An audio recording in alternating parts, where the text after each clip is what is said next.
ne Ghana for ekoye no e na wode hu dwumadie nyina aba na code of conduct no wahye se this year gisa wode be kire no e ma wode ne kokromatitim so ansa na wama ho kwan ansa na watimi afa eti se wo ye osoafo na wosom e wo na mamuom di a ene ye hye no so se wo ne ho kwan se wobetu na mobi a etisa ena no achi no so wasan ahye se aban contract ya wode ye adwuma no se wo ye aban anasa aban adwuma ye ni a eni kwan se wode ma wabusuafo anasa wonamfonom anasa nipa eben wo we su eye code of conduct esu ne ban a esase nipa amosom wona mamuom no modi eye adwuma de edi kan menye gift bia anasa akyede emfiri obi anchen de etosumienu aban contract no memfa mo wabusuani anasa wodofo anasa wadamfo ena de etosumienu no say yeso osofo bi wutu kwan basa wuntimi ntu kwan chief of staff ama wo kwan ansa no watu kwan outside Ghana ena no so se wo bedru a enamba akoma akudunan se wo de niema ebe kire se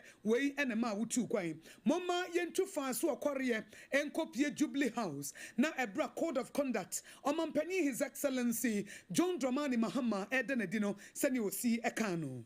In my 120-day social contract with the people of Ghana, I pledged to restore discipline, integrity, and accountability into our governance. Today, we're taking an important step towards fulfilling that promise with the official launch of the Code of Conduct for political appointees. This code represents a bold declaration of the standards we must uphold as servants of the public. It reflects our commitment to build a government that is ethical, responsive, and worthy of the people's trust. Interest of friends and family. Public perception matters. You must avoid making decisions that benefit your relatives or your close friends. You must not recommend them for contracts or appointments. If your actions give even the appearance of bias, you compromise the integrity of your office. Number 4, gifts and hampers. We all know our cultural fondness for gifts, but we must now draw a clear line between appreciation and influence. Appointees are prohibited from accepting gifts or favors, especially from companies or individuals with interest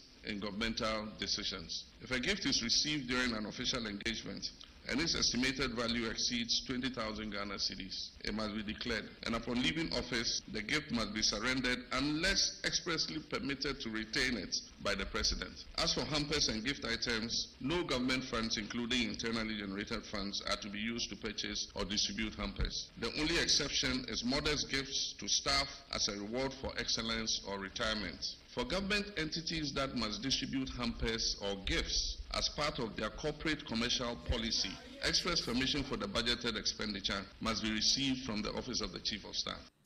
Omampani His Excellency John Dramani Mahama ene kasa ena woto asubiem se mo a yama mu dwumadie se mu nie no mo agapade ekuta mu nyina no aye se mo nkyere mo declare mo asset no wo ma mo akwakosi wuku ada wo a wanye no automatically yeyi wadi. For all those who are appointed or nominated before 31st March 2025 and failed to meet the deadline, you are to forfeit 3 months of salary to be donated to the Ghana Medical Trust Fund, named after me, Mahama Cares.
ya hot bite kase bono ya toothpaste and the brush na the brush and the bristles no entutu ejana na so na ebo adwuma na de etoso biem say wo de chichi wo sia say ya whitening say ya total care say ya herbal wo be di adanse say wo sebeda wase wo sebe bompa ya ma wo sebe ka say awurade meda wase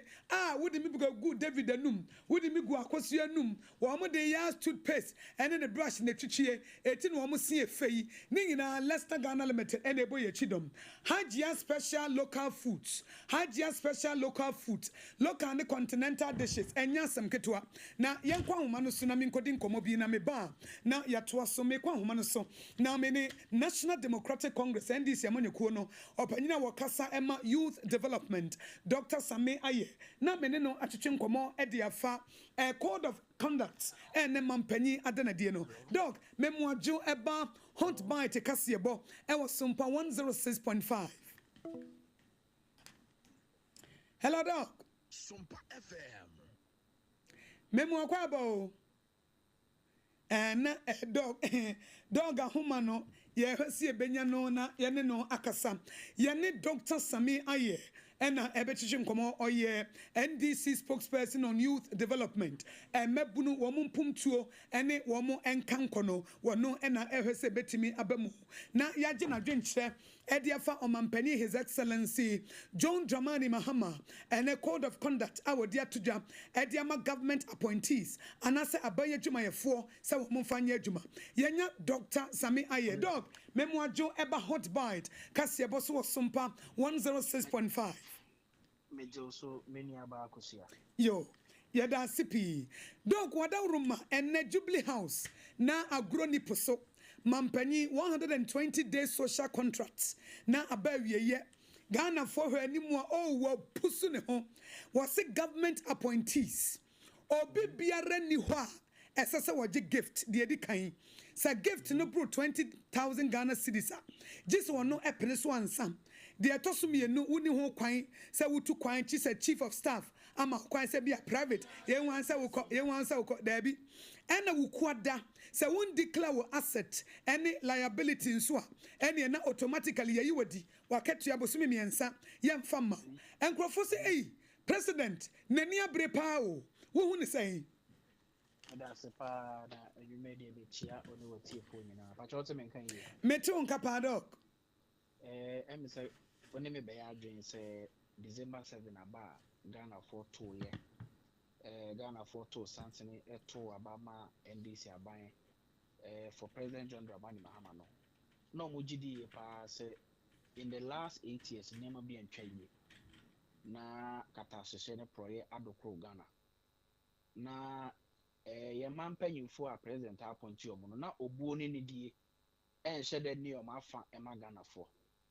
enti o share the 120 days social contract na item number 3 president Mahama kind plain say obe set out rules and regulations are offering the robust code of conduct a bed guide the way and manner the appointees and our public officials will act na ni na say edi GDA beba in your public structure any government na government appointees edi obuoni nidie ama Ghana for because at the end of the day no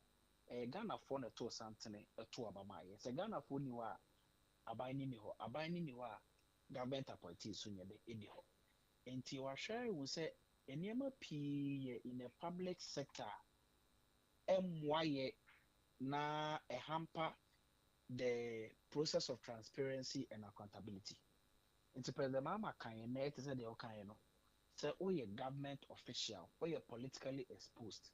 What you post our buying with moi, uni who kwan say obe top ejapadie bia e ya buying there. Sa buying po e tonwa. Uni who kwan say obe tobi. Number 1. Number 2, uni who kwan say obe je gifts are more than 20,000. So you must declare it to the public. The Magana Funi who say the Baya Catasene Proyas are the bit in the Abano. To be what I say. And a President Mama say, we a minister or a government appointee who took pine. Untimin to pine without the knowledge of the chief of staff. Said the Baya a big guy, then who kwanto no de papa ne de enye papa de ehunhia ne de ehunhia se de be ya ye mboka twetwere de emfa Ghana sika enkotu akwan bia amfaso bia ne so kai na nsen Chief Justice ya se me bayi otu kwan on a private trip at the Ghana sika the tuane kunu ne ne ba President Mama say under him sade no AC President Mama saka nse bebrea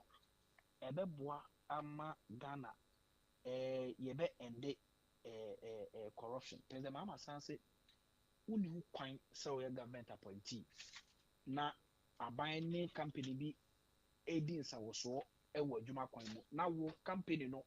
oye obi a oye secretary and say oye owner and a stakeholder in that company the tell say so kote company bi te say yem fa say Sompa FM company a na me amete hey me ni wo kwan say me shareholder of Sompa FM enti saban ni Sompa FM edi nsawoso a edi kwan say me amete hey me shareholder and a beneficiary of Sompa FM oye sa obepam obi wadi what you say Matthias said dog and any kwanse uye business bia wabusuani ana say one kasa uwa personal interest in it financial interest in it na mejidie mu pa ne say sa code of conduct ya ba bonti ebeboa ama government officials omudi obuo ni di ama Ghana for okay say na say last year do so see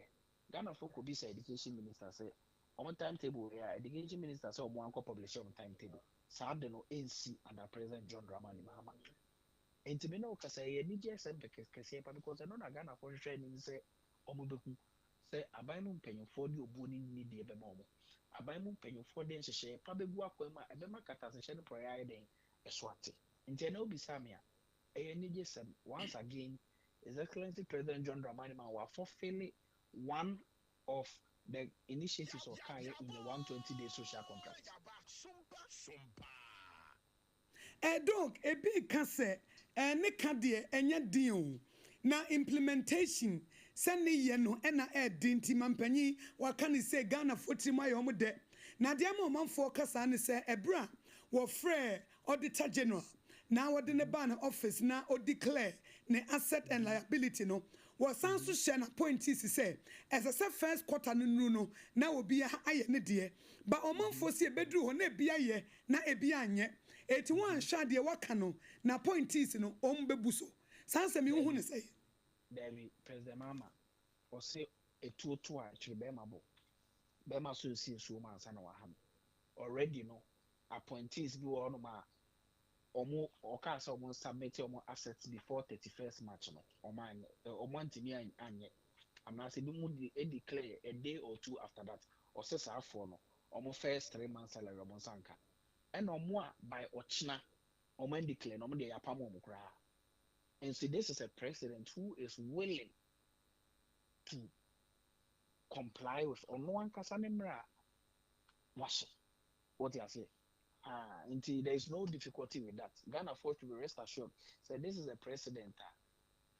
for a far more experienced than all of us. We are the president for 4 years. We are co-opposition 8 years. We are some power 4 years. The mandate Ghana for the amano no. A mandate owo boni ni di pa masa mandate no. Until Ghana for nya regime. Say President Mahama ba for the second time no. He is coming for the good of the people of Ghana. And me, I don't have any doubt to say President Mahama will do it. Ghana for any GDO anymore. Yo, na dog answer na obekono. And Emsani didn't come about a code of conduct, but and then so a demonstration be equal so. NPP for NA for political parties say one more demonstration now ya protect judiciary. Maybe I will follow demonstration. Me follow demonstration na the TN say Ghana emrano ema ho kwan say obi bia ogidi say nema bi entwa yi no wo ho kwan say wanye press conference and I want throw petition and I wanye demonstration. There are so many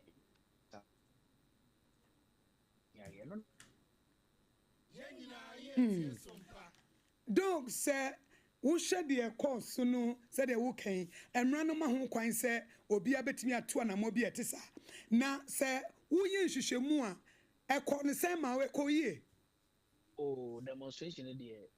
ko yie sir because Ghana for nyina dodo na agye say the entire MPP for years demonstration on nyina so bi enim na ntasubo so enya atwom demonstration omo ye Akufo-Addo ti akonya so opamo judges 4 bi na ba ko ye friend justice for Utaderi or the samra na president mama gina so they suspend the chief justice na pamo sa judges no sa de ni si ye na ye hu afenyo mark anana na bi so omo ye demonstration enti ye den na and Akufo-Addo bi sa si ye wan ye demonstration afi na be demonstration enti eye nya atwom enti o hwa Ghana for dodo na oman kudi sa demonstration achi because eye abanko dada do demonstration crocro the john demonstration a enya so bi anim demonstration a o ma san ebo police for hu say video bi ba bonten a afenyo marking ato ne sabe abo police ni bi aso ta asem no so ye hwehwemu government will respond officially to it. Okay dog we there e beda se enumre yi yo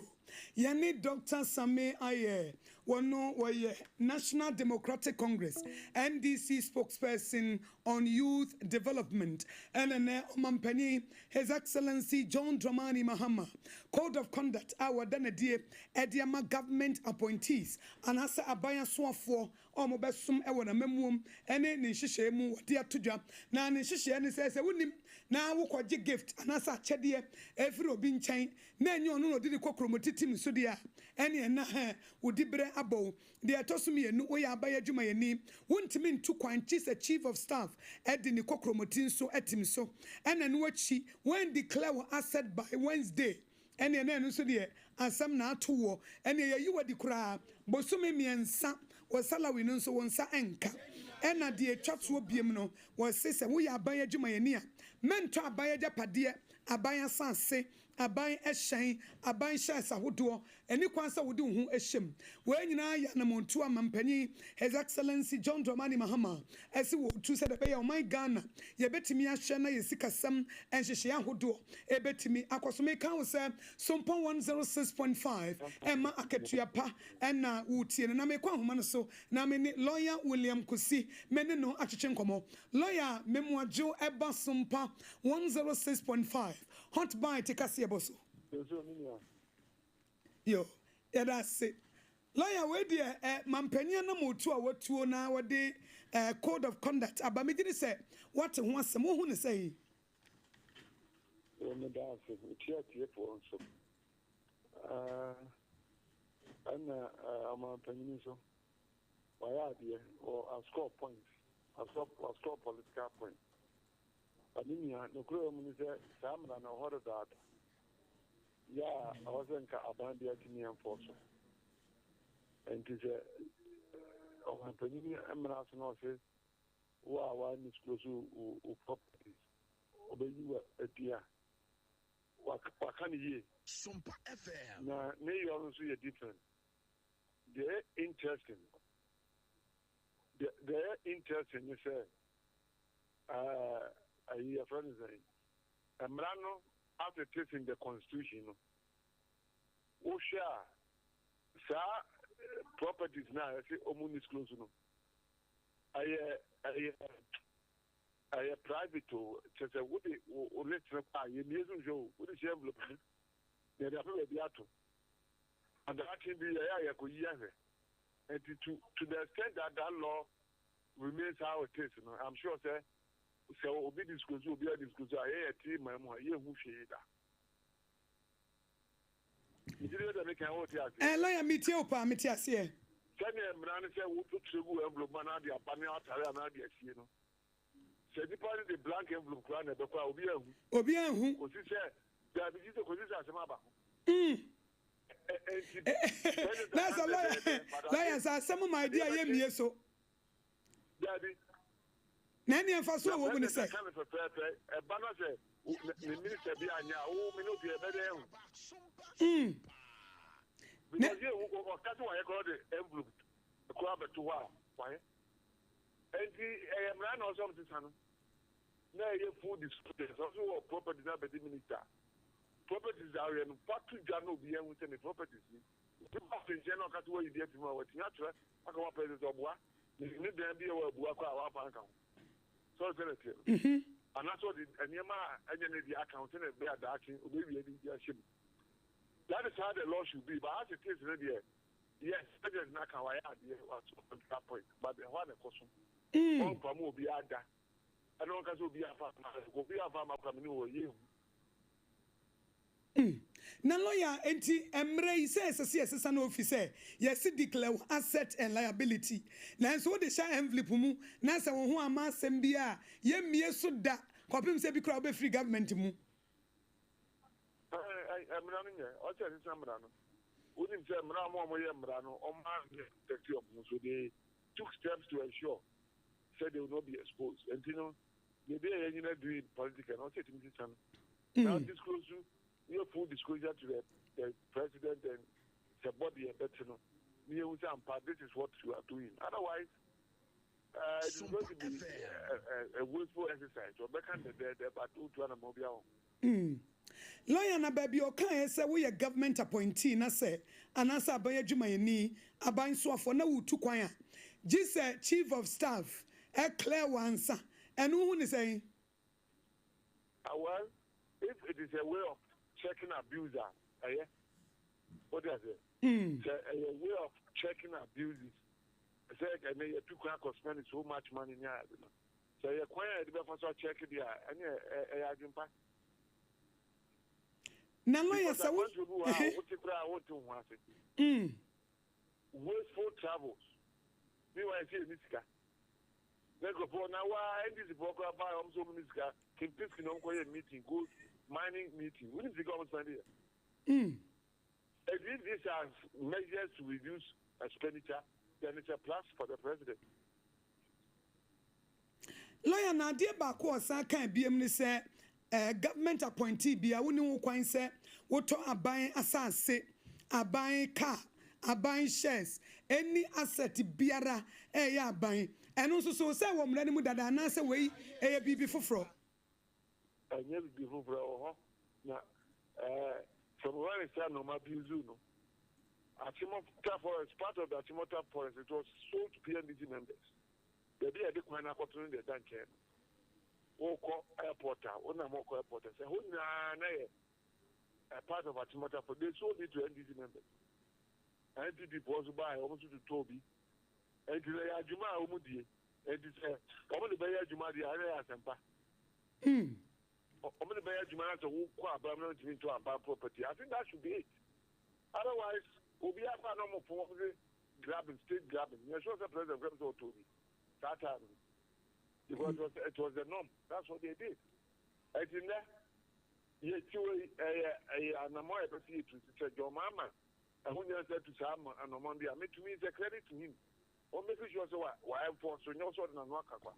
Well, for sure that thing, the moment about for taking that decision. Say lawyer say no one waka Ghana for ka say what the one no don we be mo waka na implementation no say wo hye man panyi wo ba ye ne waka ne wo ye ne ho a ususu say ampa se wo bi eye bibi ese obetimi ayi na di obetimi apamo no ususu say obetimi a ni chese obi anko fo dina court ye di o me o party for ba e me yi o free court dia e dey be na obetimi aye I check you out, Crawford. Crawford, I decree the show my bonnet, the Marco Dina court. My court will need that of who's home. Now, you want the answer, won't pass over the body. And when in a cosmetic, it doesn't mean it. So, we need your mere fire. You Crawford and walk on your court. You knew a master, not got now. What do you say yes? For sure,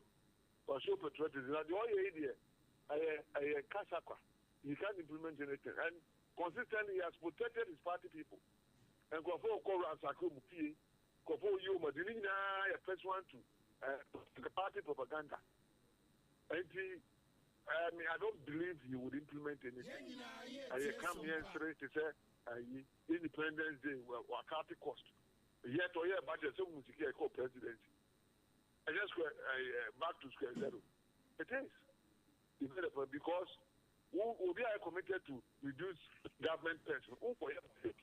ever 78 million communications and whatever. It's not that. And you know, Onyanya did not mean it's only cosmetic. You have to create the impression he's doing something, natural, but he's doing nothing. And to work away, I want you and then it's a day or the moment, 7 days is the 2 weeks. If I see a kid, the first person, what you need, you will have for Lawyer Ansana Obekono and demonstration because so MPP ne other 4 political parties ne nyina so almost judiciary or mayor temuno as I say about home by me ba who follow demonstration no we follow now who is saying in fact nyame sure mo ye demonstration Ghana for a year Peliboni especially Bishop's conference any other NGOs in here, you know.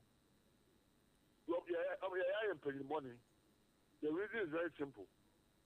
Sompa Chief Justice ground some person these Chief Justice not even one.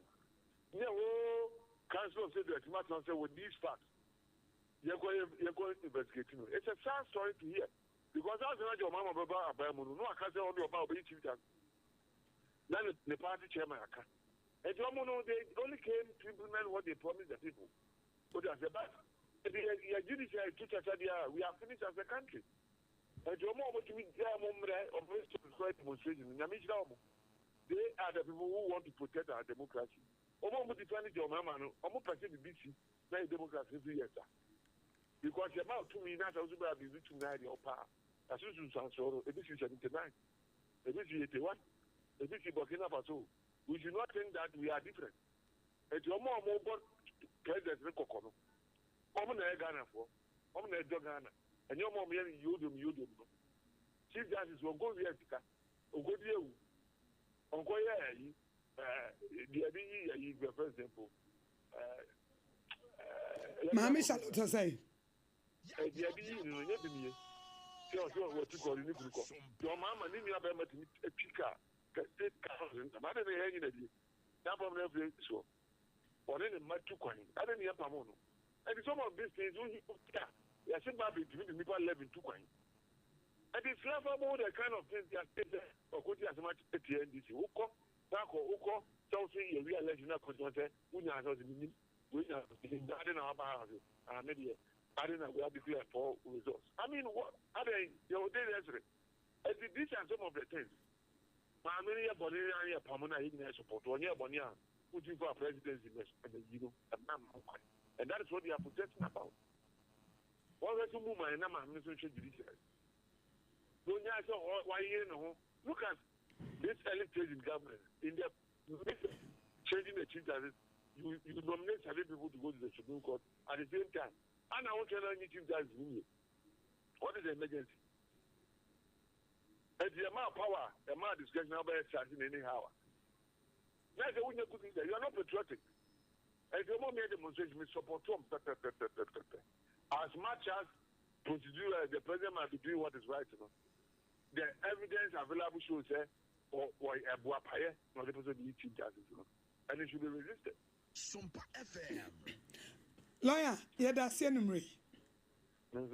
Yo, yani lawyer William Kusi. Ena Chuchinko, Wameka was a hot bite Cassia Bonawutie was Sompa 106.5 FM. Agya special foods,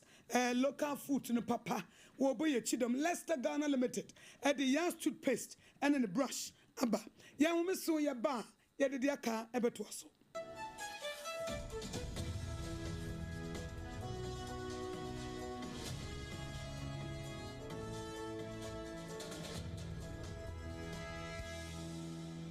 Enya ya show na okane sadia kai hunu se yede ni nidi so na etoa wo so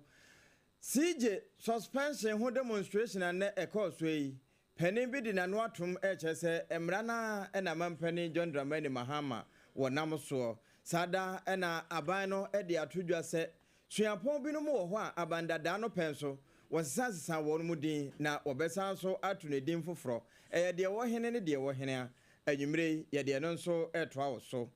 na senior high school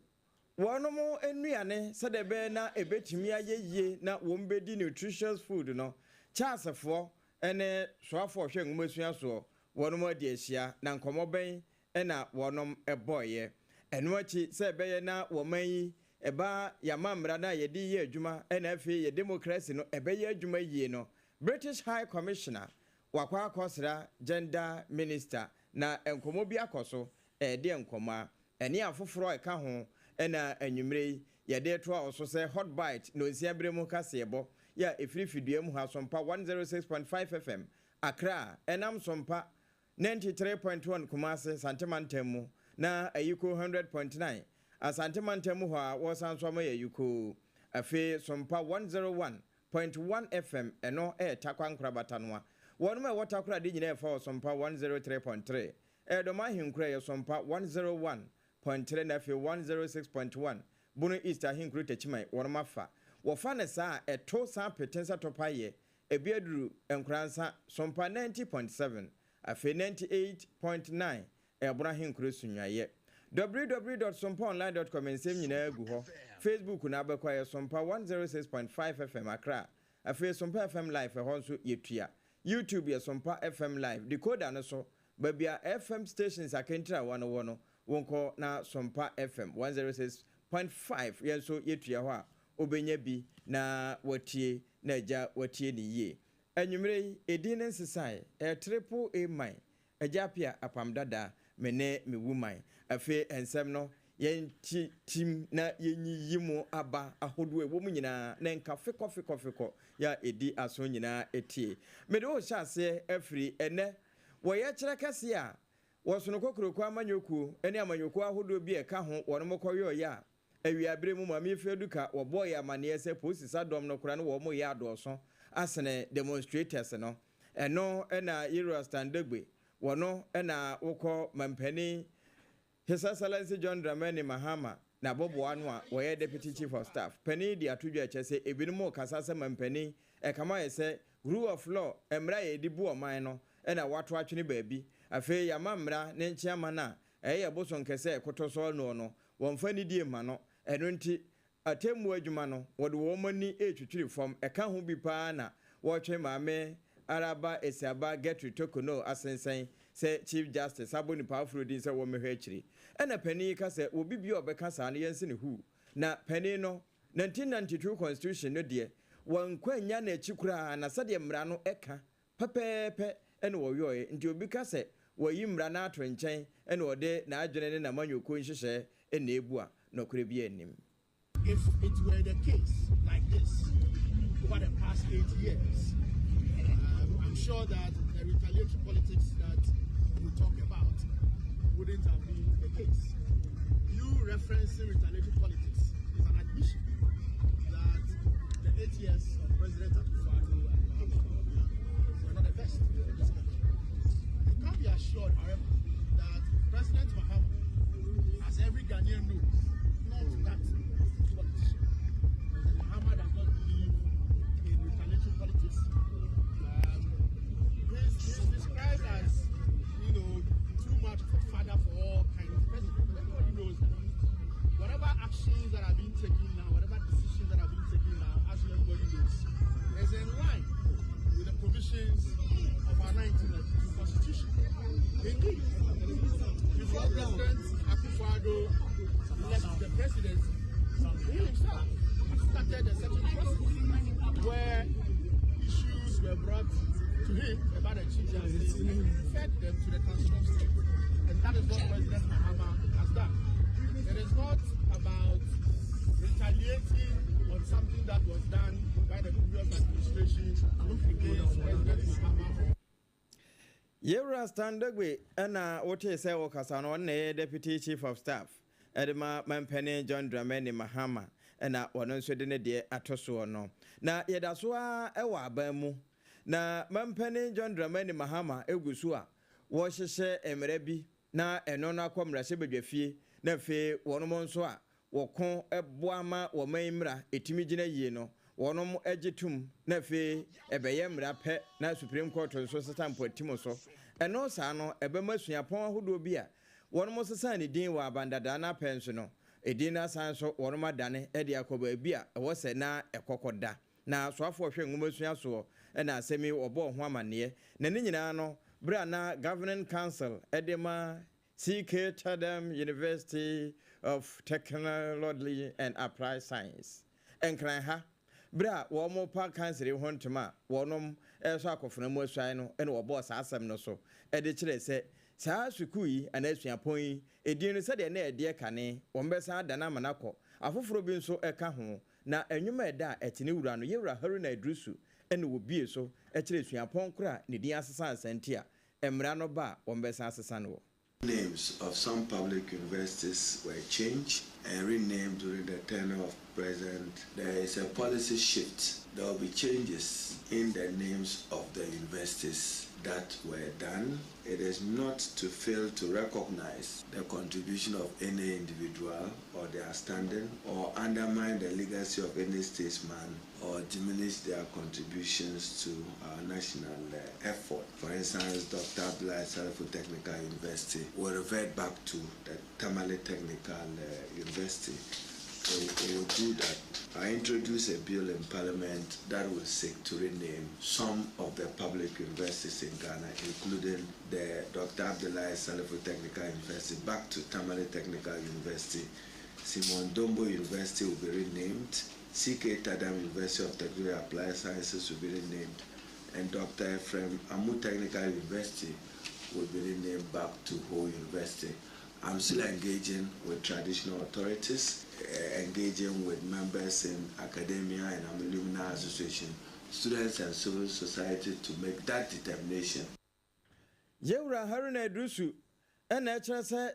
se eba no wantimi amewu bia nka ho a de yawo nato wodeda a yato ne din no yensa mesese ne din se yede no kwa awade foforo nti eno ho ena ate se wokasa se suapon ya bande a yasan se bi no mudin wa bandada na penso no emra no nya kwamra se badwafie na badwafo no nya gitum wie na ebeda ne mra wonbesan so ada ne din no enni na yeda so a won ngomasuam we a conference of assistant secondary schools yefro omo chas empanimfo etua no na akɔnhyiamudie na wɔnom nhyiamudie no wɔne yewura Haruna Idrisu edi ahia na wɔmo kyerɛ senior high school wɔmo nuane a edu ba bia wɔmo die no sɛ kane wɔmo etietie sɛ da na esi kɔso abɔnten na awofo kora twa ho adwono a na ɛha adwene pa bo sɛ gari no wɔmo yɛ ne tesetɔ na yaka ne beans be sɛ nan bi die gu wɔmo so edu ba bi kora bo sɛ sɛdi baako na yɛtu di afra aduane be sɛ dansensas 15 ɛkyɛn zontori na eno na wɔnom kyerɛ sɛ sɛsɛdeɛ empanimfo emfo wɔ nansi fam sɛ de be na nneɛma betimi asesa na asuafo no wɔn benya aduane paadie na adwene no emu atimi abie na wɔn asua stem ne nyinaa asan asua mathematics no na amadaache sɛ de yɛpɛsɛ ngoma asua no nkoro no wɔn adwene atimi apem hɔ na chancefo wɔn national secretary Yewura Primus Baro wɔno ɛna ne nsɛntwerɛfo ɛkasae. We can tell you that there's a lot in the media how where students from various some schools indicated how the meals have improved in their schools. So as far as we are concerned, we think that there may be room for improvement, but we think that so far it's been good. That's why the information came to us as a surprise, and we're a bit saddened by what we heard on the minister. If today government decides that they are going to go back on their own word and then procure food items to school, what else can we do? We have no option, but to receive. We are prepared. If government decides that they want to procure the food items to us, they will. The only thing is that we also insist that the right quantities are provided, like the minister has indicated. If that is guaranteed, it is the food items are provided, given to us on time. Not like those days that we rope in 2-3 weeks and no food items come. And when it comes, the wait is another challenge. Money is coming at a time that, things are almost out of hand. And if the right thing is not done and we are speaking out, it should not be as if we are trying to paint a bad picture about the government. And no, and Trotropwa, wada chance no, my Ghana mo. Yewura Primus Baro eno wakasano se enuane no ebeya kura anka womu hu hagia local special foods nanka womu nya woda no won from senior high schools no esan se na duane de nutritious enkura ne dia womu adwene mu ebetimi abie pe na se ne enya ba bia se enkran hacho ene atomic kwan no so ha transition chen ho eho ene wo so de wani kire na agya wotumi ye order papa bi ma enkura ne didi eba ne saa wɔn bɛyere wɔn ho asua deɛ na British High Commissioner ɛna wakɔsra soafo a wɔno na ɛhwɛ mmaa mmɔfra ɛne mmarima yiedie ho nsɛm so ne asetena mu bambɔ na wɔbaapa Harriet Thompson ɛna wɔkɔkɔsra panin yi Dr. Agnes Momolate ɛwɔ nkran na ne nsra ahwɛ no nyinaa mu yɛ sɛ yɛne Britain aman no yɛntamu ebetumi agwo na ɛno akyi ɛba yɛdwadie ne yɛnhyehyɛ ahodoɔ afei ntafere wɔ ahodoɔ wɔ sɛ wɔn ɛde ɛsɔ yɛman yɛnum ɛma yɛn so yɛn ho tumi sanforo yɛn na yɛpem kɔ yɛnim ɛwɔ mpuntuo mu anaasɛ yɛbambɔ ne yɛbibia mu no ɛtumi agyina na bere a wɔkɔkɔduru hɔ no nkasaeɛ deɛ wɔn mo kasa bi paa na wɔkyɛ sɛ ɛnya de Britain man no wɔyi Ghana yipamu da wɔn bɛkɔ so asɔ yasene ɛwɔ mu sɛ wɔn mo ɛna Broni bɛka sɛ wɔn bɛ colonize yɛ saa bere no yɛgyapadeɛ deɛ pii kokodi wɔn mo hɔ na nso ne nyinaa no wɔn ahunu mfaso a ɛwɔ yɛn so nti akɔakɔyɛ sɛ egya ne nam ɛmma sɛ wɔn betumi awe nam brɛko egya nka ho nti sɛ Trump na de to ahodo atoto nneɛma so koraa wɔn mo Britain man ne deɛ wɔn bɛkɔ so a ne Ghana edi kaso bom na yɛbibia tumi ago ɛba ne saa yɛmpuntuo no nso ɛbɛkɔ so a na pagya nyinaa no na ɛba yɛ asetenam afei sɛdeɛ ebesi ahwɛ yɛn mmanom na ɛho abrabɔ a ɛno nso wɔn bɛyɛ ne saa pɛpɛɛpɛ ama nneɛma atumi akɔ animu na wɔka no wɔsan de bɛto so sɛ deɛ ɛda wɔn akoma so paa ne sɛ wɔn mu mmaa nso bɛnya wɔn fa ahodie yie na wɔne mmarima no bɛtumi apem abatire na deɛ mmarima bɛtumi ayɛ no mmaa no nso bɛtumi ayɔ bie na wɔnom ayɔ ne yie sɛ yɛnya duru saa abotaeɛ no ho deɛ a ɛne yɛda a yɛnna sɛ tie biara deɛ yɛpɛ sɛ yɛhunu ɛwɔ asetenam na abrabɔ mu no ɛbɛtumi aba na aba mu yie ma memfa nkɔ santema ntam mu na sɛsiei sɛ naano wobɛkae sɛ na bɔko afa hɔ ntɔkɔ a asie menteme ho ase otumfoɔ sɛ etu ɔtɔ so mmienu King Solomon ɔtɔ nsafrɛ na nam ahemfo wɔ sire mantifi ɛde wɔn nyinaa bɛhyia wɔ manhyia ɛkɔ wie nkɔmmɔbɔ no mu a wɔn mu ɛdi kasasie sɛ de bɛyɛ na ɛhɔ bɛdwoɔ wɔde kan abɔ amaneɛ sɛ tie bia nkɔmmɔ a wɔn adie no adwobrɛ ɛma abaatɔ nti sɛ tie bia ɛhɔ bɛdwo na ɛhɔ bɛdwoɔ nyinaa no ankyɛ ɛna wɔn sa de bɛtɔ so sɛ wɔn atwe nhyiamudie na sensɛn kakra na ɛwɔ die ntira ɛsan sɛ Asantema mpɔhene wɔkɔ akura na ɛka adurom na no ɛna Asantehene otumfoɔ sɛ etu ɔtɔ so mmienu ɛde ato dwa kyerɛ sɛ dasebrɛ wɔ sɛ ebu nso a wɔtɔ so mmienu nyame de kyɛn a na afua aduanan mu bere a wɔdare tɔe wɔnom ɛbɛyɛ amammerɛ ne amanneɛ sɛ na ɛfata na wɔnom adom atoto nneɛma nyinaa sɛdeɛ ɛbɛyɛ na wɔn bɛkata akora akyi ama ayɛ fɛfɛɛfɛ na sɛdeɛ amammerɛ ne amanneɛ teɛ no otumfoɔ enya adagye ebiebie mu de kyerɛ dɔm a na wɔn atwa ahyia hɔ saa bere no a na yɛn nsɛntwerɛfoɔ gyina mu bie Santuma nifa na ka kyerɛ ne maame ma bɔnhima o se mempɛ sɛ bɛda hɔ akyɛ tenten biara mempɛ sɛ bɛkyɛ adaduanan pɛpɛpɛpɛ mpɛ sɛ yɛwie no nyinaa ahyehyɛ biribiara nnɛ wɔkan na dwoada wɔntena ase wɔnni na ɔtwe nsim no ne na ɔtwe mmiɛnsa yɛnyi na memmra mɛsie ma adeɛ biribi a wɔpɛ no asi na mu ato aso nnura dadua ɔtwe na daduane pa ho a mepɛ no asi na mu ɔba ansa na dadua ɔtwe wabɛdi ɔsɛ ɔnya no si na mu no ansa ansa na dadua ɔtwe no ɔbɛdi ɛne a wotiye na mfoni a wohwɛ no ɛyɛ ɔpɛnsoɔ Asantema wura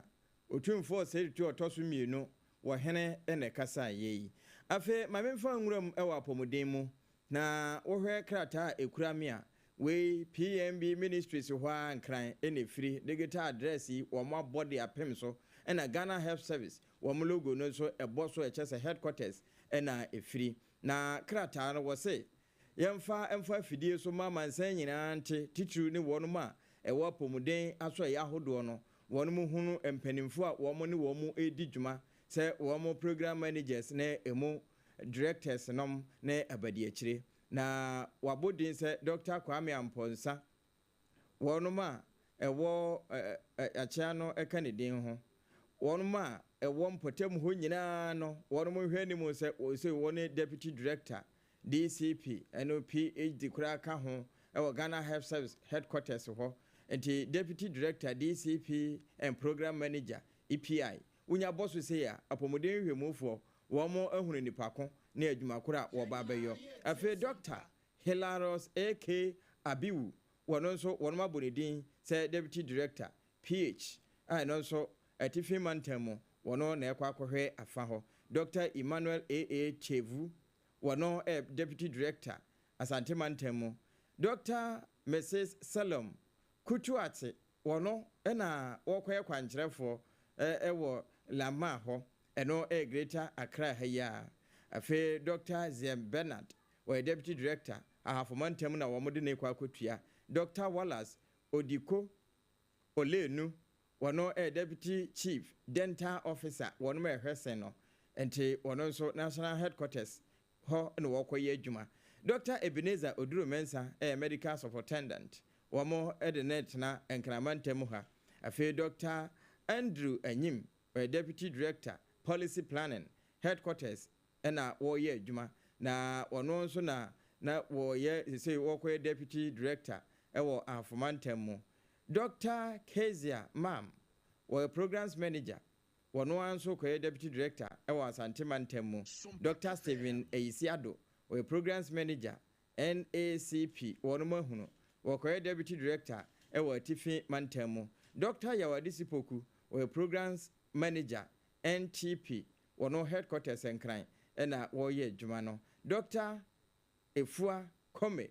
wono acting programs manager CCA district director edema la Kwantanai Medina eho na wokobo se adwuma yi afi Dr. Benedict Okwekwewu wono so na wono mabonidin se wonkoye manager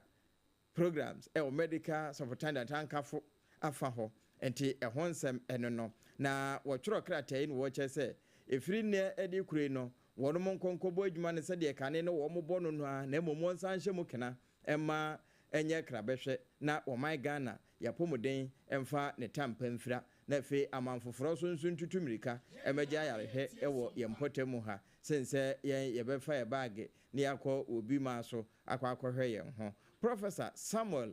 Kaba Akorojia we acting director general Ghana Health Service wona na nensa secretary yesia wasane na thank you kasepa ebosoro owie ye na wotu ni krani ekopi yedi bi koma Minister of Health Yewura Akando Deputy Director General Ghana Health Service and Director HRD and personal files nyina wotintim bi ede kokoma wonom ma yanto akase no so na fe yenwura Asante Mantem mu Asante Youth Association na wo mo nso abontenani bi na wo mo ntenani a wo mo bo nyina ese konfano chan ya asabia wo mo koda made chen ya yesi pani wo ho yeyi no Professor Ochire Ademensa yeyi na firi ho kra na yeyi no a ade anche na yasanso abo foforo din no wo mo se wo mo ti ase enyeyi na Professor Ade Ochire Mensa wo nyanya mfunso bi ese ye transfer no afi adwuma wo bo nso no eso Asante meyeni tichiru ni mabunu no enti wo mo kasa se wankasa oti hu a yeyi wa yibone se ententententem de nam so nti apani wo mo ahon no wo mo de ti ase enyeyi wo mo san fa nemra na wo meye n'adwuma enti wo mo koto asori no wo mo koto ede asre otumfo se etu se wo mfa na no ntum bi se de beye na pani a wo mo yi no ho no wo mo nkire bode a wadi nti a wo mo yi no na so wo nyanya boni bi ade a ene ne som no Sompa 106.5 FM ene na affiliate aka yenyan na wo mfa nso Asante man de can say yes youth no abufu aba no omunya abotre yempese obia be kwakose bibi ni nyina sika ene de to konfono chi ne ma say ye besim fie adununi no opemso ni ndie mu na one ademensa krakra omo revive amanzi konfono chi e fa ntoma pa efra ntima obia nkoho enkonkose bibi ena ye besense mo obia mfa dede emma ohene fie se oba be ye bibi a be kwakofa basa ye de aba obia onfa bi nyina nkopemso o manhia sabi wona one sabi kurura ena na abotre ntino beti asopam na openi also in a way. They pese ka ema aban we etiase se apomuden yemfa nya politics papa yo bae no obie nnadwuma wo ye onye politics wo se bi obi andi o ye andi sima na MPP sem for the past year adwuma no share nsa no why na been say o remain calm why you adwuma as a professional na waboa pemra contract ne beso next year aka na 1 year yes raban is on money nwie na botaye sinani so goodwill ankofo anya omode niema e check on fanochi me no kase dance machine ko watimi aboa me ne makomako 20 theater na asese nyina wa revive ne ma oye ona no hye parliamentary committee omo ba ya enua no mandisi fo na bifu na ka bomba behwe no mu nyina approve say be ma kase ya nanka ye mpanimfo nyina ya nkefi senka Ghana be koyanim ade kwache ya ebi ho ane select na myum za video tranche no bi from ra ene a woti ye eye emabunu ya wonmo asante mantam ya to ndin say Asante Youth Association wonmo president Nana Opomboadi wono ene kasa edema mabunu no ye to akase no so na maka wo say ye Sompa 106.5 FM enkran ne butu na eto ne hopete e wo Ghana fana ba bia amano ne nyina aka ho social media no so agye ba bia na say emu edesa no a echen hage aduane na anwumre yekosoa na yasewo se mede okọ German anafo abato mpesua no so na eho na wono de atodwa na wo mo sre wo mo mra se bedwani se wedie won koto na ensre mampani Dramani Mahama wono ma eka bia ebam enti wo hempopro won potem ho nana bae echampon na wo se onabo kana kwadwodamwa wo sre no ada wonni wo monim na fe wono mo asa de be na ayasa bia hodo a wono moto pete e wo man mu no German anafo empotem ho nso wonom ebenya bie na nana wono ne ohempopra wo wabirikasu wo kasa na yensenkyerofo ho yenti de wo kae ye hospital na ye school dan nagati so como found ba crowd meeting no our boya wa so yo hai yani da so ya na kwa kai ni na market ni kwa ya mai ba tun ko ba ne ko de na ya yi so isi wa be ni so uni na de ya wa no ba so na ko yin kwa de mo ha de ya yo ye wa ni so ga na ye so yake ya ye ka ye kwa ni su kan kwa ni de ya be ya be de ya ka se ye kan kwa de ko de yin hu ano ya ba ye di ani a woti ye eye abirikasu hene nana bae echampon na ewieye no na mrase badwani a owo mpotem ho German na afo abato mpesua no onabo kana kwadwodamwa enso de toso no wo kire abirikasu timamufo se wonom nka wo makomanto yam na ensama wo maboro so nananom maka ni nyina no bronisi proposal wonom nsusuye na ensusuye no nso sempanimfo pia ene betumi aduru bunu mu sanse osoro pinidu a okrata enura ban mu wobema wura ban mu na aban nso de eso yo eboa ma pomudempa eba mpotem ho no wayo baby akwane ni kwan beto ho baby abato punu baby ma fam nti de ehia pa sa be ye mpa bo nkabom koro ye ne do ye hu ye ho se ye nipa baako na fe yetu anamon na se odu baby po na se nananom ye be fa ho na ho di ye kire ni nyina nkwa na ya akọ nti de mesra na se ya ato abai bi se de ye nyina nipa baako adwuma me ye no me ya ma ye nyina me nyu ama bi nti ye ho de atoma ni bia no Madaroma, Grano Brown Beba, Nina, Cacravia, Mejana Balim, Mepese, Meche, Amabia, and the Dia, FC, Efata, Yadamasi, Yamishahu, Yawaya, my Yeniaso, Na Performno, Yabesanaba. Bra, Honorable Colonel, Kwajoda Mwakase wie na enabrika sutima mufu e wo ho nso de beto so se ayasabia no eye na nsuni nyina no wo munye dwa nso ka ho a ebeboa wo mo pa na dase ebi mre bio agyanka wo kana nwumre wo kape anopa de obedi nso ya no wo hwehwe akuyafo ya bere ya kwafo ma ha ya yeda ba ko pe a ye fie da ho ba ye akuyafo ma biri se ngira ho ba ya mere dwafo e baba ye hia dwa pa de o se so bi ba kurem firi boburu kwambo kurom atuna wo he ma ya ne ya dam pimpini o se ye nya dwa na tambia ba ba to ne ma mi wura aba mbire se wo pe bi apa gisa nam kure so atere haya atere ko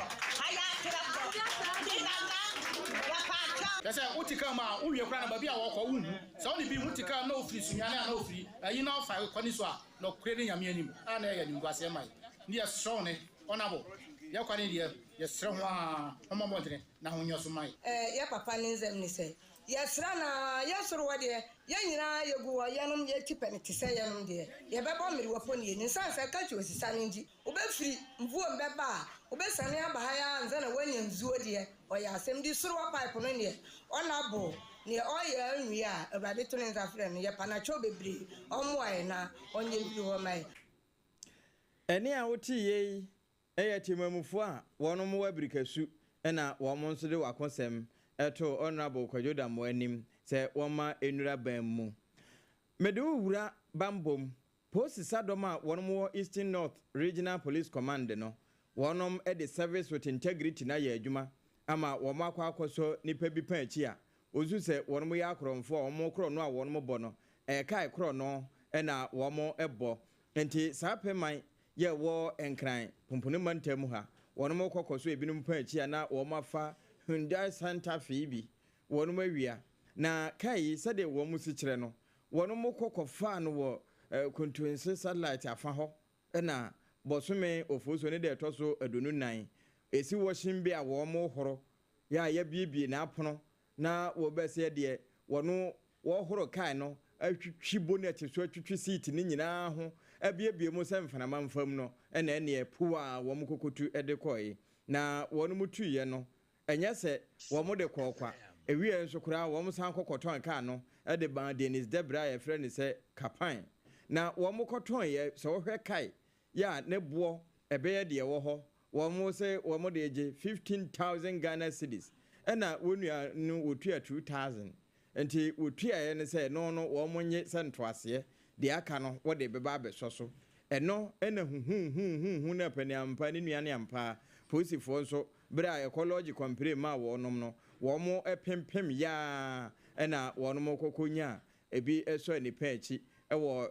pɛmenase afa hɔ nti wɔn so ɔno a nkɔmɔdidie mu na ɔno nso bebiebie so a ɛne nanam so ama yakɔ akɔsɔ wɔnom aka nipa akyi nti nipa mmienu a yɛbɔ wɔn din ɛyɛ Kwabenatewia wɔne Kwadwo Asiedu ɛna yasɔ wɔn ɛpɛ akyi a deɛ wɔtɔ so Dennis Debra yɛ ne sɛ kapan wɔno Asante Mantam ɛna yakɔkɔ so no nanso mmienu aka deɛ na wɔn akɔbɔ wɔn ho adwa ɛwɔ hotel bi ɛwɔ Nkɔkɔ ɛna meka sɛ yasɔ wɔn pɛ akyi a wɔn ɛwɔ kokuma polisifoɔ ɛtoto ano na wahwɛ deɛ nam so a wɔn di saa nyambra nsɛm no na sɛ wɔn ne wɔn didi nkɔmɔ nyinaa wie na ɛbɔ wɔn a sɛ tie bia ɛmɛrɛ n'anim kɔɔto wɔn bɛkɔ akɔgyina na wɔn gyina na kɔɔto mmara no nso ɛne wɔn sasaboa nso ne wɔn tumi di mmara no so deɛ ne wɔn bɛfa wɔn ho akɔdi na mmom ama ne saa na mmara no a ɛyɛ Ghana deɛ no ayɛ sɛ bɔnwoma egu hɔ a bɛka sɛ biribi anim na mmom yɛ pagya ne gyina na bɛwu sɛ mɔwerɛ titem no ɛtumi di wɔn so ɛneɛ adabampono akyi na wɔn kɔ akɔda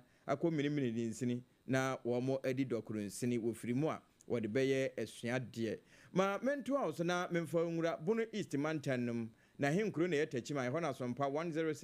106.1 FM wɔ no na afa bi nso ne nkoransa yɛ Sompa 90.7 ɛwɔ hɔ no na Agya Appiah Mohammed wɔ Deputy National Women Organizer ɛde ma wɔsona manyoko no wɔde atodwa ɛkyerɛ sɛ 2028 sɛdeɛ unity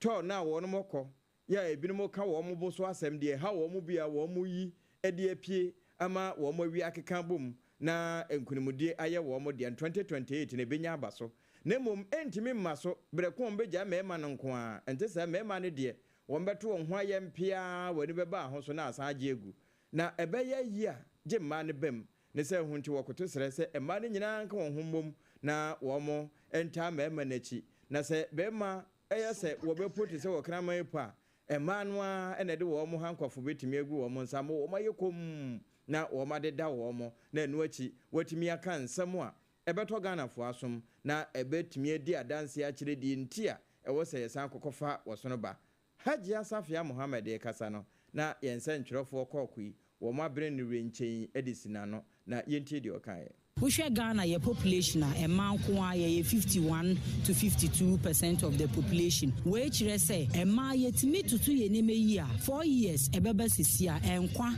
ne ahoɔden ɛnehia. Nti yɛnyɛ mmaa no na so ɔmo nso kɔ back to ɔmo various constituencies na ɔmo kɔsiesie nneɛma polling station women organizers yi electoral area appointees ɔmo no mo kɔsiesie constituencies na 2028 bɛba no na yɛatutu yɛ nneɛma yi ne yɛmfa nkɔdi nkunim biom. Ɛne na frɛ me ma me bɔ na amane sɛ yen kodam ma na ase ne show mu kran obi wo experience be nam sɛ abato na ye kɔ no obi ensusu hu sɛ ye kɔ a ye be lusu nti ye wie ne na abamu obu ɔse experience no me de kɔtena fie nya de a mekɔ biom ye kɔ rounds no ya show mu kran ɔmo anya san new energy ne sɛ going into 2028 no nya de e be easy ye hia experienced people ye hia ɔmo atena party no mu in terms of rainy season ne dry season nyina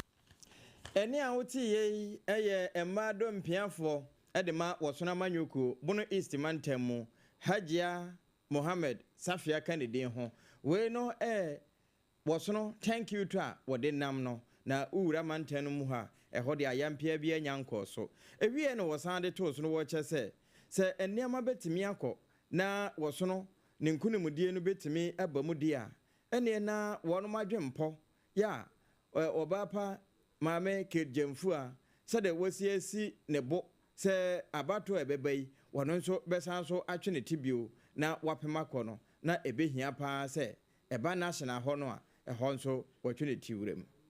Internal elections enchebia ebeba party no masom party na che enye say party de me free baby ana me sorry na me say me kodi MPP echi me papa ne me maame ne me busuafo nyina ye wo metu MPP mu nti me sorry a party a me minima ne MPP party a me som ya ne MPP from the scratch me deputize ya me bedi deputy regional women organizer me sanso kodi 2-term regional women organizer e wo Savannah region a greedy leader me pese me pave wie na me nje ma home a polling station women organizer or grassroots level crying say so what me ye party na adwuma na wo ye wo nema yi a enye polling station no kwa na wo beka obetimi akọ regional obetimi akọ national obetimi akọ position bia nti me eje ma home won so wa ba besom adwuma na nya afi na wo ba besua nya say baabi na wo kunye yi a wo say meba daabi Safia adwuma no wo ti ase wo ne ma na atena wo ne ma na edi ni yie nti se me say me nko bioma 16 regional women organizers ne nyina minim se ombeboa nti ofre ye 16 ne nyina na omo nyina aka se omo de omo support amame me kodi a enhira ne support bi ehia me omudie mu a certain bi amemeka me ne ma ne na ye adwuma me one of them. I have been with them, I was with them, I am still with them, and we surely will be with them when the time comes. Agya Safia Mohammed and I say what they with them no eka say now with them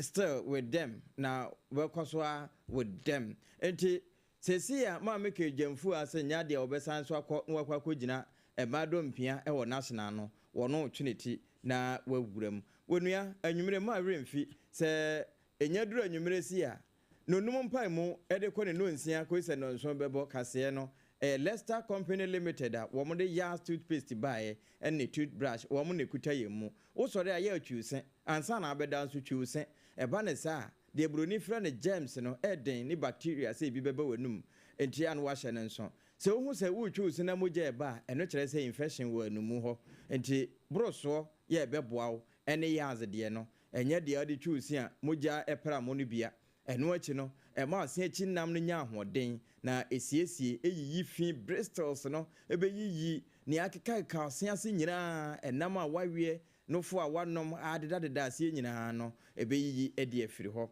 ya na wahye ne nso sa na wonmo Yas whitening e ma ose ne ye fita te se Sompa background no sada ene ewo Yas herbal nso ho eno se ye kaka enum kankan ena enum kuro eyini nyina afiri ho na ma tachere masonso aye fe afe ye wo Yas total care wo ho ende eye adwuma na kosi uyem ton enti ana wahye ne nso sa no wapebi ba bia ton ade bia ebi wo ho provision stores for ton bi 0501619588 enkran for mo mfre ho wo kuma se 0501390338 ya na wona Leicester Company Limited Yas for edin komo uchuchu si wi a aka den osema chuchu misia wi aka den die na medie ene edidi wo Agya special foods ho na ye local apreprensa kokonte emo no wotime dan nsa style bia bi se ye mutu ne nkatekwan a Appiah Agya ebia na opemo na yaye ne wache Agya ho jollof Agya ho plain rice anase fried rice Agya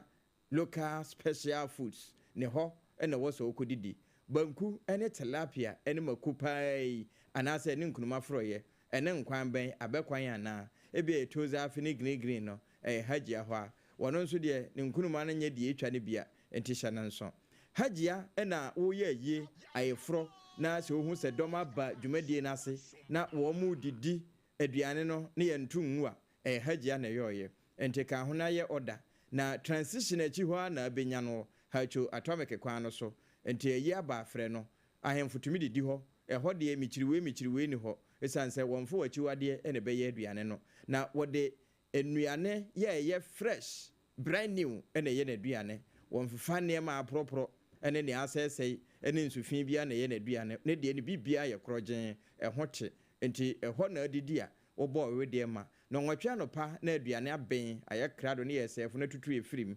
ɛtomo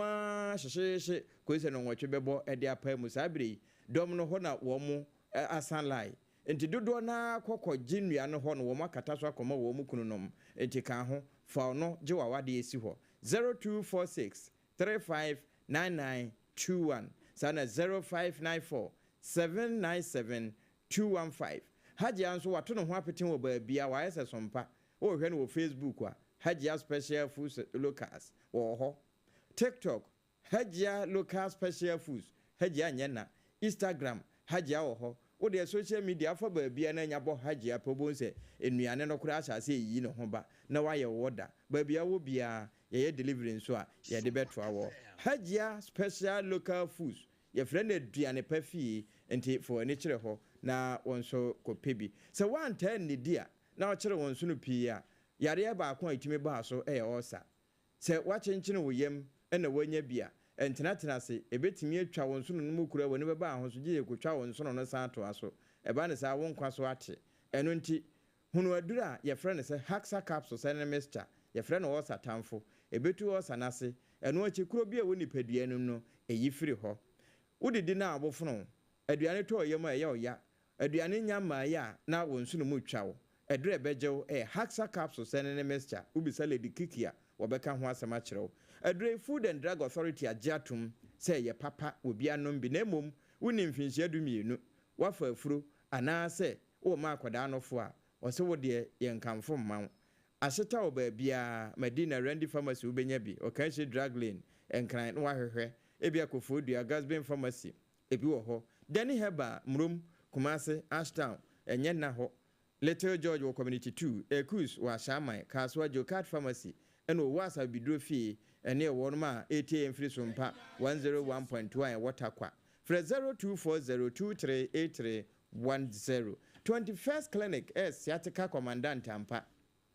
mekanisia womo na wo sciatica no aduro womo ye sciatica experts esanse sciatica yare no de so woto asentini na besi wonamu no mu ho atwetwen edu ba bia wo dan ho atwen mu wo mpa so kra na atwen osomozu pu achew watwe player bi nkae se wo ba akɔhwe abonse mozu pu achew na nkokom ho kan ho sciatica na yesa no ententem 21st for na abin wo mpa wo mo wano aduro na 21st Clinic adokta fo nso na ye hwehwemu hunu yade no bruni kura nhunu enti kane e ba ya wo mo ka no ebi nim se nipadin ebi nso kura se ye duro bidin se na yare 21st for na wadura wo mo de so ano wo mo nkura bata buru dunum e wo man mu na wo mo nso ne timitra bosompo ekobru krom ba bi adokta fo bi kwa na wo mo koye wanchi na ebi kododo garden mu ebi twitwi ponkose hohoro plate no 21st for kwa wo mo kosa yare enti yakọ Europe yakọ South Africa Swaziland Botswana ene na afa Asia for so wo mo twe ni America Trump kura epeyen sada na wokọ Russia ene Zelensky honso a wo mo twe na Dr. Blessed Foster say supporting ema hojo setie bia oba behwa ya afọ go so obtabekan sasa FM nchen ho brekum amango ase afi obo ase wonsa kan ye wo ho wono ma ewo enkran tantra hirana about no so Dr. Sisters ne na nurse fo na doctor fo no ho ye behwew ye twon moja ehunu yade ewom na yadoma mo anu aduro scan test ahodo bia ye afi wo hwehwe yen ewo ba bi te se ka so a obom kwa no so new market won ye wo tema ye Roma asore na chi na ehwa overseas efro ehwa dabraka enu ye Sompa Kumase ba bi ewo no ye bentimba market ho manager Daniel ne dom ewo ho regional hospital nhwe animu first gate no ɛwɔ sunyane techima kwan no so on say kan Dr. Tome ene na nurse for ho GM Bank dandadanum ene techima nkorabata sunya kwan no so ena afi Children's Park nche ho nkransa Presby Bank ne hwe animu ɛhɔ nso yɛ wɔ hɔ efie kuma number 9 taxi station na kyɛ sɛ yɛduru takorade sɛ yɛ takwade a Roman stores na mu fresh 0540311311 0540311311 baby a yaresa no ɛyɛ pɛ Nana Kojo Jesse Company Limited ekoba Jesse sempremo wono ene ton chense enadoa firi de de bompa boam kosi de de bo yesa senuam no okwa wonse kan nyina bi wo iron rods ana chense n'echi no wono mo wo cement penti enye na ho adanse hu niema efira hyase kosi na wie ye de wono na aton adi akyede ene award chenchirenche kumase enkran ene ba bia friend 0204355040 Wamadamenti ye na ye homra ye ba ye de wuram na enwowa bia kwakọ burubi mo bone be na wo mo yoye na eba ne sen ye de betoa wo na afi wo no ma yen anantwie a ye frɛ wo cattle farmers wo mo nso fra ban sa ban ye wo mo den ye nkomra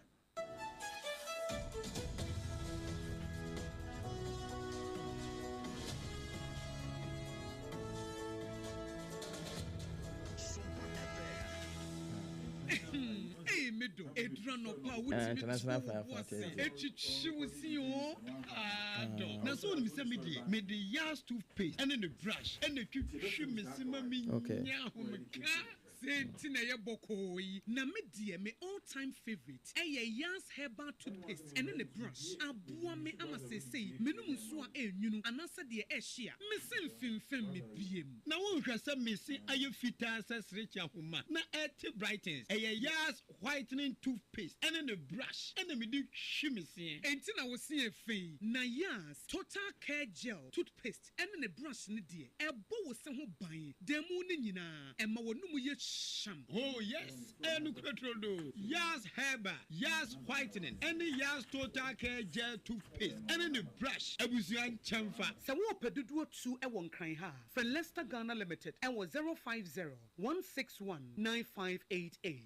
Leicester Ghana Limited, and the Yas Toothpaste mo hudo, and the brush abejaso, abebua. Agya Special, local foods, abakade, and ye dianini dianio, ye were dianini, ye were diani, and young one was a Ghana ha, ahemfo, a ya kesia, wedding a kesia, party a kesia, say woo baby, our best serve woman wo, say ye buffet and womoye, say ye local continental dishes, will be a channel near Agya Special, local foods, ewa hacho, atomic equanos hono, the entire friendly local foods in the say, and you womo ye diania, not one tentam, tomatoes are pro, melqua pro, jena pro, garlic pro, no dia ye diana say, a ya bontina diane, a diana bisa, Debbie, Agya Strunyame, 18 young one was a Ghana, a titire, say ministries, agencies, a cassia, a year a himfo, nanoma himamo, womotas and one see a bedidi, ye didi as the ban ye didia, one was a monfra Agya Special, local foods, if it's a hono, energy and no equi. Ghana have a beer mutimi servo, Agya Special, local food, Upesofra, a 024-63-59921, 024-63-59921, and answer 059-479-7215, a 059-479-7215 for not with them. 21st Clinic, a yes, sciatica expert. Sciatica no, when nerves never to us and if I was slim, never on Nancy, Bessia, Siacono. Say, I won't teach him and not any friend sciatica. Now, it's me boo or to us say, cow say, Dre, would you be a any? Nanona 21st Clinic by a Juma Power Muyintia Basubo, Magin Wagana, and Yamonone, and Yasam Ketua, Wamuji International Awards, Wamuji Local Awards, now no sooner will be the only sciatica research and treatment center in Africa. Bibrimhano, a bini baby, I just 21st Clinic in Kwa. Wamuji Bibi drew and a best I don't know the machine I come home. Aya Sabia, Yaria with me the corner, my dear Pakua, Womajidi, Womupano, Aya sciatica and a stroke, so the qua, diabetes, and hypertension, near Denia day. Ghana have a beer or more, and crying her. Say, you were Tantra Hill runabout. So, free and cry air bar. You were one sunny faso, who from a summer so near Bansua, one sabon kumso. A honor will be here. Fred 0540-311-311, 0540-311-311. That's a 21st Clinic. Still, one way sciatica expert. na ede na aya obayi a oda former son yafunu mu emunumuni. Oh, Mr. Entry,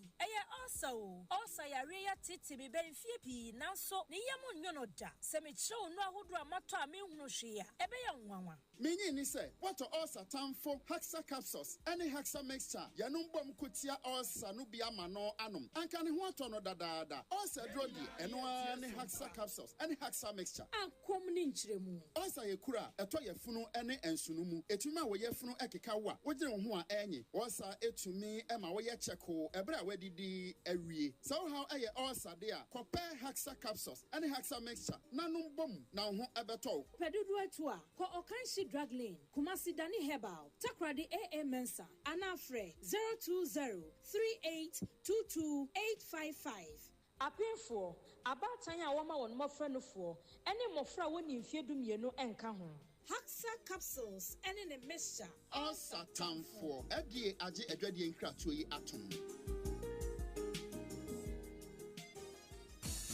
Chimano Fui, Electroland Abeja, near the Munamuni Panini Swabo. Wait, Thursday, 10th April 2025. Raya showroom for front and Kumasi Techiman Kwanaso. Yedi Roma, sorry, Dino, and that's a backsword Nidia Nimshe. Roberto Samsung, TCL, Media, NASCO TV, AC, fridge, gas cooker, washing machine, deep freezer, home theater, microwave, blender, kettle, rice cooker, and any more papa Kahunina. Now, in Bribi, Edicam for Baku 50, ebenya 15% discount. Any achedie, it's a rabbit idea. Kahun and say now.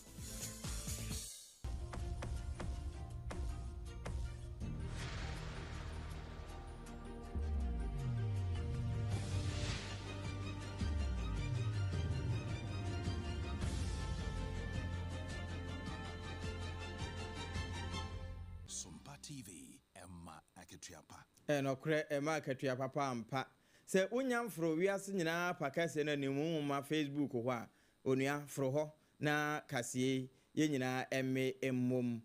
Sompa 106.5 FM mo am YouTube ya mo nyina mo nkoso na mo ho na mo mfrefra foforo so enka ho Sompa FM live na meto ansam no so no onua medu wura Kumase Santimantemo ene nafa na Kumase tek ho ena enwowa se wo mo bomu yu doncho na ye betigu obi so a ye frɛ wo mo swarm of bees wono makwa kodi bi no mpabro na difri enira de na adaje ni poso ama wono ma ewo se bamu nyina odum gya adwuma koi emnya basa wo mo ena ya wote mpenten kwa san fifiri ahodo ebde wo mo mfide be pompe na sade emunsam tie no justice Kwame Sare wono ena na wo chese wono sei emwa no bi brim no papa se ka se obowa menka se okeka me na mom ka se wo brim so wo brim no papa emawie na no kra no se obeka fellow na ye bibie wo ho na de yentie bimra sade justice Kwame Sare de wo fa mu pa fribese no nan ekosi se no nsia eboye wonde na nani tuam de nam so a emmoa no wono mutu ye se wo mo eye wo na ye kokko tu wo mu se de ne baaye no ni nyina nkamfua odum gya adwumaku no wonom na wokokko boaye a ene matumi esesaaye na de yentie de ekoso no bimra ne hu se amanfo dimle keba efri Agya babia kambu fonaye ade aye de ase pasangade no adanya onwa beans na tiagu ni paso no mobo mu popo ntia wana manfo eba na mo na eba wala mura kam muru glasa endi o mabu ni panne papa baby am woni free obi ani baby am woni free eni sister ba ko eso ko graduation wo cake enra nti zenu kita na flower na mpabo nyina ye bona ma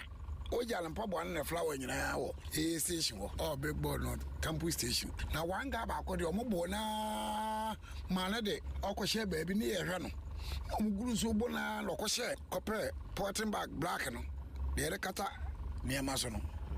no ko wura no kata no ne hu nyina baby okoda ne nyina de mwan ko tugu no so no ohim so obi o hotel junction bia VIP kura wusi na bia gate no mo gbawuro sonda me wa na o mo ka janse ya bu obi kura ma o mo de na koto until say papa yo wo to return nsuo ma mo nyina omo dwane ko eno eye de ne nani sem wo hu se de enwowa no eboro wo nom no na enya duru se ya odum gya adwuma ko no kire se ka wo mo adwuma ho enti wo mo de onya fa wo mo akorosen enya ba na wo mo de enuro egum enya bopete a emoa no se wo mbetu so wo mbemem wo mo nyina edwane saa na obi to nsuo mu nso kora wo mo timi kokoyi no ene ya ne mu nyina na enei sade ewia kase ebom de de ebebo wo no se ufa lake kwan no so na adaje ne poso odum gya adwuma ko ebodwa kase pa ne no na wono mato din se International Firefighters Day entenye duru saa da no a wono mu a aye adwuma no na wo mo nam ho ebi kura timihye nipira ene de keka ho no ye boss afo ni nyina aba so ebi kura timi fa ho no wati na nanam wonse do na yakaika wo mo na fe wonom yasan ama wo mo ense ye se wonyere wo ho nya adwuma no ewa akokoduru so na sade mu nsem tie pa no empenense de amo ne danta ne nimba bia ne tokwanda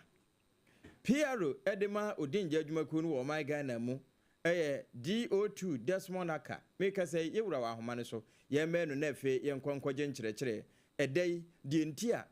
kama yesa afi bia yenya duru kotonima da etoso enan a ye hyeda hye ho fa na bɔse ene de kyerɛ ne mfaso ɛwɔ so edema wo my Ghana yewura anwumre sompa no nsia bre mu kase bɔ firi no num mpa mu ya tunu din sɛ hot bite sine ye mo adwo mo akwa aba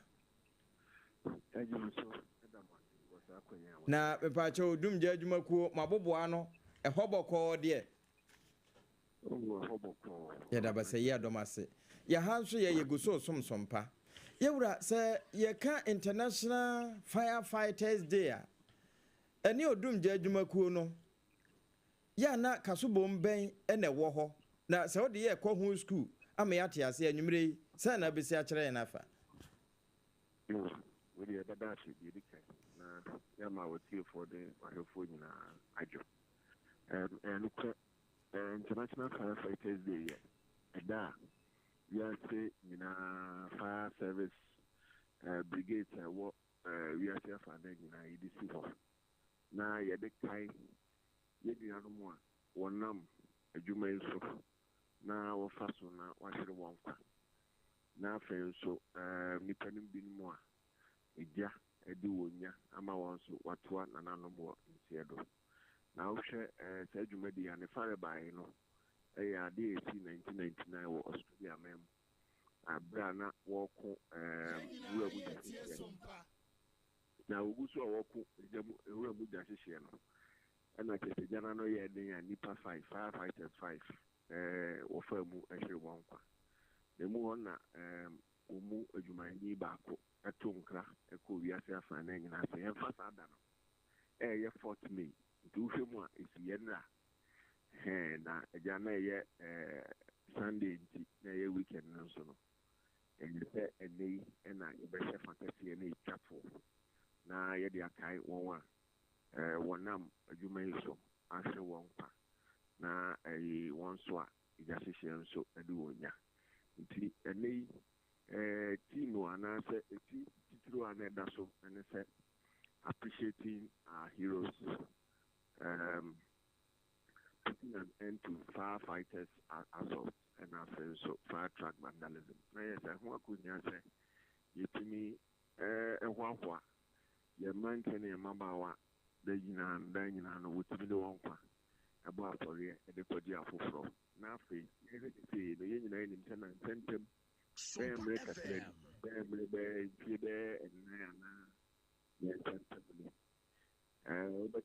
do for a baby who could do that, and I say, well, Papa, you did more. A month for to watch it 1 2 1 it. Now, I didn't put it now, I'll pro on the idea. 9%. Yet, a thing, I had to trigger and afford the society. Name any be one more. The Summon would do that for now. In a year. Now, say, yeah, honey, say, and you're gonna have baby and a stations in Ibi. Your baby and so as a station crow, the Fidiano. A year Juma, a Ibia, a year Fidia to me, a Tichima. Jacobana said, no, a Cobasa, what you trap and ting, and I ain't me and do one more. I will see if you said the Intia. Then do want them. Then so To me, I said you make up a dear city. Only Abutan was a bit outside. I don't know how near the upper. I know how I am not paint the bar. It be a man telling a maba one a boom of them. Robert has to be the corner, both a piano national, the night baby, make us baby. Be over corner will be a pine and then near and the near theatre, and also do what the work on the upper. Then I am swimming, including them for insurance. Yeah. Obanga na wa na waso tubu na de akosho hwa yaresa na we are the receipt aba be enti be de ho ansana aban be TSK ma o TSK ma na je say yo how be bri e ba na sa e the pressure kwa akoto abusua o de hye no said you more cost or how no and a paper so you could just no do so the question be akusi na bi no ho aka na e man ti bi so prepare and also do a waja ya hwe no mo na ye say wa fa so na wa hwere won kwa last year somewhere February ho baby and also wo yen kan kodum here Westland and also your man take go so a would do January don say be so o he an say abon san na bu ogun ama won a wo prepare no kan be sile nya de ebi no won ho aton wo fie a je say wo go so a wo sisi but then ho akohia say and then after that kefie no yetimi ekeke Ghana for the so say it rather from there 2022 bano na record over 20 attacks hodo and say I was say yen efidie ni ade ni kan kan for say o say efidie na yedi kan bo Ghana for man say ayadada ayemre na ayadada nti emre ti o bi na break it down one sika kakran so o no ni e FCC nti se de ba wa so ye say the baba yo mboa na o say na sabi o hwan de ne enko famfamre so tena akwanko ibibio na wo say hu be hia say ye bi san komo no na ye tichirem na Ghana fo hunu o how kesi a odumya adwuma ko no na ne dwuma die no minister onyamfo honorable Muntaka Mubarak Mohammed edene mo nyambe kachiri ehye mo ekire na mo tuo fufura abanya otisui di bokwam se obinya akade aya abefo de no de amaye na se de be ya ye be gie dinti na tinya wamaye 15 pickers and or the 5 motorbike akapwa and also every boy will do the DM said the bear you definitely the gospel according to fast you know e de akọ baby a yentimi enko ne baby o se ku nyina ne ye koma on chekere na e mani pa etwike ni pa jinse so se gase wo enyo dum ja fo nko anya so bi nti bi se na na montu no ekoso no na aban so behe na de wo so ye na o de boy him as yetimi fa ento ma so no na o man fo so beti edwuma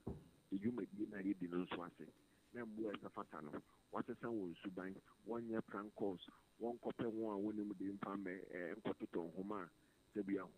staff standard cables mfame electrical installation won ko fele won gas man nyama isini ade obeso so ano na temi aboa won fa matches ne lights ndi agro ana won fa to basana o mo franco na won fa ko diagro fa jamba won si singura basa na ngura no sebi obi anfa kuntina jinse mu na ehye na eko nti ejibi se ye koso a ye bi san komunya no na fo bi mu so betina supem na ya na ye de betu igase afi etwa mu over 550 million worth of property etinya GSU answer nti se enye odumnyafo na ke wo mu a kasa bi investment ahodo kra bi no free ama no ebe ye wo ha nti bi dwuma ahodo a wo bi no yes so we benya confidence over be because it just to unya fire service now over be won boa it say nkomo ye kosuna ya tumfo ebe tie adwuma na se no wate ase no waboa no waso yemu na ebi akade ba ko mienu bi a we betumi nso so bi amaye na abeka aban bi na aboa mo adwuma di no so akoso no gidi say no beba na abo panti ye ka say ayiku ema odumjafo nyina titu na Firefighter e wo dwuma so a wo bo na gidi se mrepam no Ghana for ebetie na waso yihu na embro ene ohawo ne ahodo ne atindidie ne eniema etete sa no eno nso eto etimi twamae Deotu enyumere yedo asepa enebre wonya no wonkyerɛkyerɛ a wode ama yɛ foforo ebe foforo yɛ nso bia no yɛbɛbɔ opono mu bio. Yesu yeda. Deotu Desmonaka wono ene kasa edema odunje adwumaku no wo man Ghana mu. Yede wo si Romania man mu sese Prime Minister wo ho Marcel Siolaku wa resign. Na de ntia wa resign de wo bi busa ne nyina ne se wono mokoto aba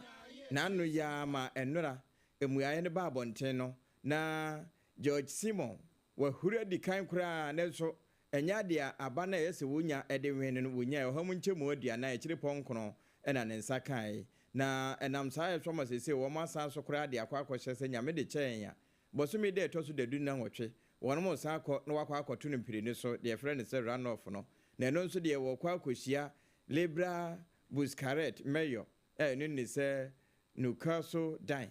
wono nso no obi a Democrat ho no wo huri di kan pa enti woni pani ase wono mo boso eno ene obi anya na yesu onya na wodidi nkonim nti wono mo so boso me de to so de dun no nwotwe wono mo san konto aba ne biu na wo mo koto na de ebedi mu nkonim no ye dom de afafidie so ama mansan eso atenkomo no pii ewo akire bire ni akire no ye de bema wo ensam no afi no waso afidie a Ghana National Fire Service ne we ase nyina da wo yidi esi ho se International Firefighter Day ede bo wonom a akon odumuja wonom ebo wo mabaso no wo mukokodi ewo Kumase Santimantem mu sada ena police sadom na Akosua bi no mpa achi a ka akro no ena wonom bo make say womo eda kokom bunu East Mantanum ena NPP amanyuku no womo di thank you to naduru na Hajia Safia Mohammed say wobekwa women organizer national enenti ya wonom enternechi Ghana Health Service empenimfo afoforo bi a ya bobo wo mudi a wo mu dada na yedi wo mo kɔ baabi foforo no eno ho nsam nso ye de bre no yekɔ Romania man mu aba wo mo to ya nura emuaye ba ya asese wo mbesan akɔ no run off no ɛho nsɛm nyina yɛde to twa na nakwadwoje si company limited afe Hajia special local foods hacho atomic ho woso yasene ne mo nkase no ne dodo no nyina no Leicester company limited a mo yɛ Yas toothpaste wo mo enekuta ye mu a ɛtofa Ghana baabia bre free Sompa 106.5 na ɛkɔ Sompa 106.1 Techima Sompa 90.7 Nkransa Sompa 101.1 Takwa 103.3 Takrade 101.3 Doma 98.9 Sunyane ene 93.1 Kumase na fa yiko 100.9 decoder no so ye wo ho www.sompaonline.com ensem ni nyina yabobo e de akwakoto akoko bie mu a obenya bi na wakenkan anyumre 21st clinic e ka ho bi sada na hasa capsules ne mes chanso eso ye mu triple ma Agya Appiah Apam Dadaaii me na me bebe e de ma wo ye kwenka botia wa na fe ye de the third service Mango Day